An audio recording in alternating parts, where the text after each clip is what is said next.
to find helping kids. Stay out of trouble. You know? So, what we gotta stop doing, alright, us adults, stop the bullshit with, their kids, all they do is kill and shoot each other, man. You can't talk to them. Ain't no need talking to them. They're fucking trying to shoot you. You try to talk to them and all that. Stop that. Stop talking that way. Because I'm going to tell you something right now. When you talk that way, you give them no alternative but to do worse. But continue to do what they're doing. You give them the right to do what they're doing. Instead, you try to talk to them or try to put some sense in it. Y'all doing the wrong way. And guess what? Half y'all that got kids out there doing that shit, and half y'all in the church. What about that? Let's speak about that. Huh? How much faith do you have in God? Huh? Is you strong enough? Is your faith and your spirit is that strong with God where you can look that kid in the face and say, you coming to church? You ain't gonna run the street this Sunday, you coming to church. Cause I'm 48 years old. Anybody my age and older, no, your butt went to church. I ain't care who you thought you was, or it was Saturday or Friday, Saturday, who you thought you was. But Sunday, you a church kid. And half the time, we went to church like Monday, Tuesday, Wednesday and Sunday. Monday, Wednesday, Thursday, and Sunday. Bible studies, choir practice, all that, man. You had to go. You got your butt whooped. So half you women, all right, stop sitting up in them churches, praying, playing holy, and your kids out there doing dirt.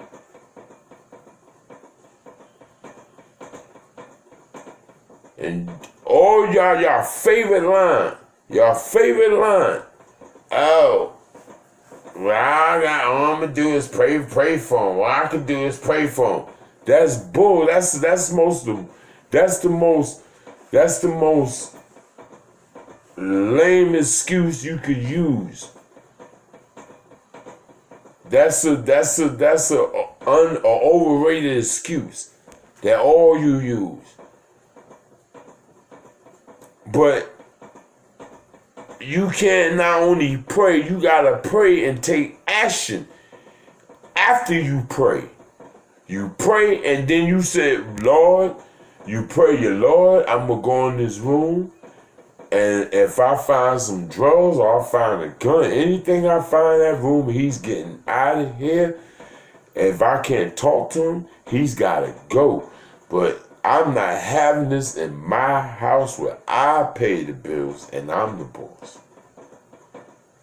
And then you go and you take action. If he's in there, then you take action, but you pray first, because by praying, God will protect you on whatever he might have in his mind to do to you, or whatever he might pass through his mind, wherever might pass through his mind to do to you. And that's what you gotta do. Alright? That's how you do it. Stop just praying and take action too.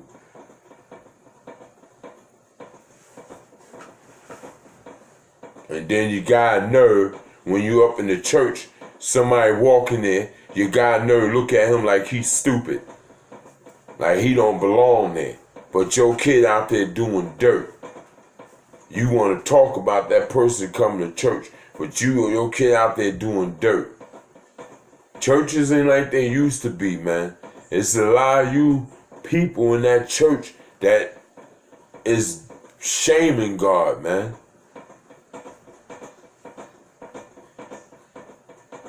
It's a lot of stuff that's in that Bible that y'all doing, that y'all not doing, that y'all supposed to be doing.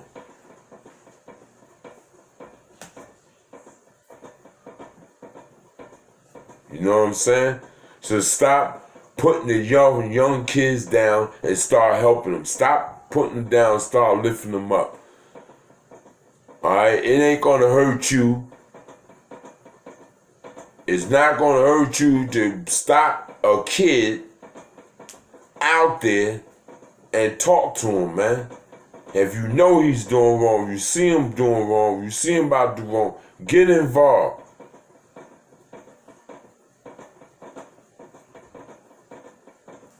And if you believe in God like that, you won't even be. You shouldn't even be. If you believe in God, you shouldn't even be scared to approach no kid, no young kid.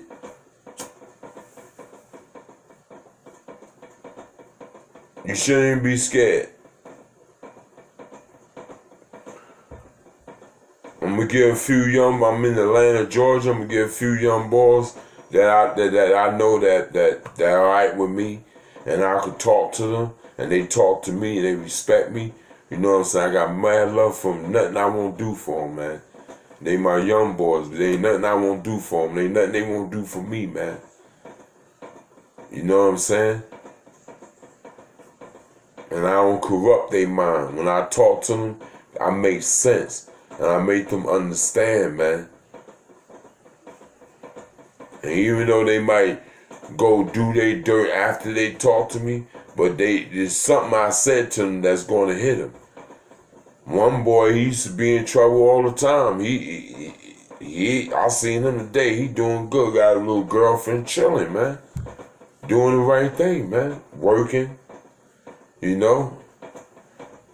And he said, man, thank you, man. You gave me good advice. I said, yo, man, nah, man. Don't thank me, man. Thank God, man. Always thank God for whatever good come your way or whatever bad come your way. Always thank him, man. Because it's God that kept me this long, man. You know what I'm saying? And I don't speak bull crap, man. I speak real shit, man. And the real shit is, man, that we adults got, even me. I blame myself too for the killing that's going on. I blame myself. You know what I'm saying? I take blame for that shit too. Because I'm an older person. And there's a few younger guys that I could have stopped from doing some shit. But I didn't. You understand? So we all us adults, you know what I'm saying? We gotta come together, man. We gotta come together and get these young boys on the right track, man. Get these young boys and girls on the right track. You know what I'm saying? Teach your boy how to be a young man. Teach your young girl how to be a young lady. You know? We gotta start doing things, man. Right, man. This is getting out of hand, man. And I want all you stars, man, to take heed what I'm saying, man. And I'm gonna get on Instagram, man. My next video, it'll be like another 20 minutes after this video, and I'm coming at all the Hollywood stars, man. All y'all gotta pay homage, man. All y'all gotta pay homage, cause most of y'all came from the ghetto. Most of y'all came from the hood. Y'all know how it is. You know what I'm saying? You ain't gotta show your face. All you gotta do is send some donation through, man. There's a lot of people in the hood that ain't got nothing, man. It's starving. It's down, man. You know what I'm saying? Need help. And if I had the money, I don't have much money as y'all got. But if I had the money y'all got, man, I would help every hood. Every hood be helped. I would try to help every hood. Even the hood I came from, I would help every hood. And if I ever get my hand on enough money, I'm going back Right back to my hood where I was born. And that's 104th Street, Walton Avenue, Bronx, New York. I was born there. I was raised there. I was born in Harlem. Let me rephrase that: Harlem, New York. Women's Hospital. I was born in Harlem.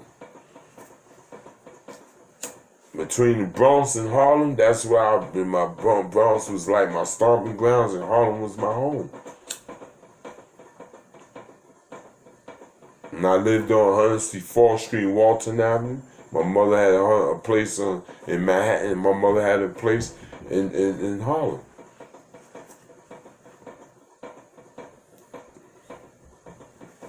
Brothers and sisters had a place out, had a crib out in Harlem. You know, so I mean, you know, I've been through a lot. I've been through a lot. I've seen a lot, man. I did a lot. I experienced a lot. I learned a lot. I gave a lot. I lost a lot. You know what I'm saying? But I'm still here, man. After 2 attempts on my life. Oh, yeah, I had another attempt on in Pennsylvania. This all in Pennsylvania. When I try to get, niggas want to try to take me out. It was a couple years back in Pennsylvania. I was in the park. I used to sell movies, so I was the movie man, you know. And and nobody made more money than me in the movies. I made selling movies. I stopped because now they got this Wi-Fi and all this other stuff going. So it was no more money, no more to be made off to see DVDs. But when it was popping, I was popping. I made $700 a day. I was kicking it. My girl, my woman, my ex, she didn't know I was making this money. I made this money when I was with her, but I would not share it with her like that because she was not right at the time. So I put my money up. But anyway, that's here and there. But I sold DVDs, and I know. You know what I'm saying? I know. I knew how to hustle, and what happened? I made like that day. I made like good $2,800, and I had $2,800 in my pocket. And I just broke up with my girl. I broke up with her. We break up, get back together, break up, break back together, break up. Bullshit. I got tired of that shit. I'm out of here, baby. I'm out. Peace. You feel me? But I broke up with her. Then I went. I saw something move. I balled out for 3 days. I ain't get no sleep in 3 days. I was selling movies all like from round the clock for 3 days. And I don't even drink coffee. But for some reason, I drank some coffee and it kept me up. Because I don't do no drugs or nothing like that. I don't drink or nothing. I never drunk or did no cocaine, hard drug or nothing like that. No pills, none of that shit. So I drank me a little coffee. And man, smoke a L. And man, I was up doing my thing. Doing that. I made $2,800 in 3 days. Alright? I was sitting in the park, and I used to carry my DVD player. I used to have my DVD player on my bike. So when I sold a movie, I showed the movie to the people before they buy it because sometimes mother get home. Mother used to sell movies. Mother get home, the movie it's got some other movie on it. Motherfuckers walking through shit on. I ain't want all that shit, so I showed my shit right then and there. But anyway, I was sitting in the park and I'm watching the movie. I felt a barrel in my, make it long story short, I felt a barrel in my head. Nigga put the gun in the back of my head and pulled the trigger. But the motherfucker jammed. And boy, why did it jam? When that shit jammed, I jammed his motherfucking ass. I tore his ass up.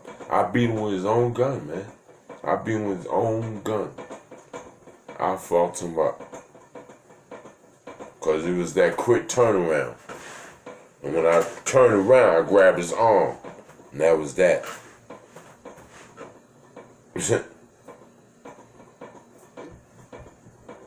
And I never said nothing about it to nobody till now. I never mentioned that to nobody till now. And my second attempt with my boy, my so-called friend, tried to set me up to get murdered. That was last year. And I escaped death. I escaped that. So, nigga gave me put some LSD in my weed. But I drank some, what he didn't know, I drank some milk. I had some milk and cookies before I went to the house. So the milk, I say a month later, the doctor told me, because when I went to my doctor's appointment, the doctor told me, you had some LSD? I said, yeah, the motherfucker put LSD. I told her the story. She was like, you know what? If it wasn't for that milk, you wouldn't have been sitting here in front of me. I said, I know that. She said, if you would have been alive, you wouldn't be able to know who I am. If you was sitting in front of my head, you wouldn't know who I am. If it wasn't for that milk. See, the milk brung it down. Milk kind of like knocked it, God was with me, And I forgive them, boy. I forgive y'all. Believe me, I forgive y'all. Because payback is bugging. Go around, come around. Birds fly high, but they got to come down for food and water. Now, get back to what I was saying, man. We got to get out of this. And the churches, you know what? I'm going to tell you something. It's sad. Why there ain't no young kids in the churches? Is no teenagers in the churches. You cannot find listen, in every church you might find 10 to 15 teenagers in every hood church. You might find at least 10 teenagers in every church, if not that. I'm not talking about the big gospel churches, I'm talking about the churches in the hood, in the ghetto.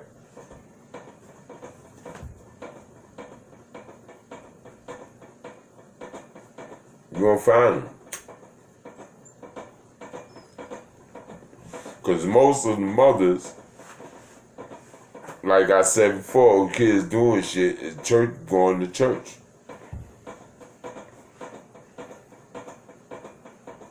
You think God don't see that? You think God don't see you not paying attention? And another thing I want to touch upon, I'm touching upon church and stuff. These people say you don't go to church. Nah, I don't go to church. No, I don't go to church no more. I don't go to church no more because church became a multi-billion-dollar business. Church is a business now. It's not a worship place no more. It's a business. Okay? And how do I know it's a business? Because some churches got ATMs in it. What kind of crap is that ATM machine in the church? Never heard of it.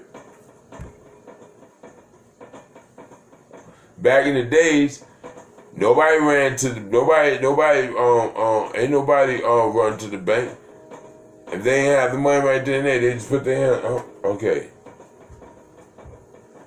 Put their hand on the thing. Touch the thing. That's it. You pray, touch, and that's it. But now it's a money thing, and I don't like it. I don't like. Every time I go to church, I have to have on my mind how much money I have to put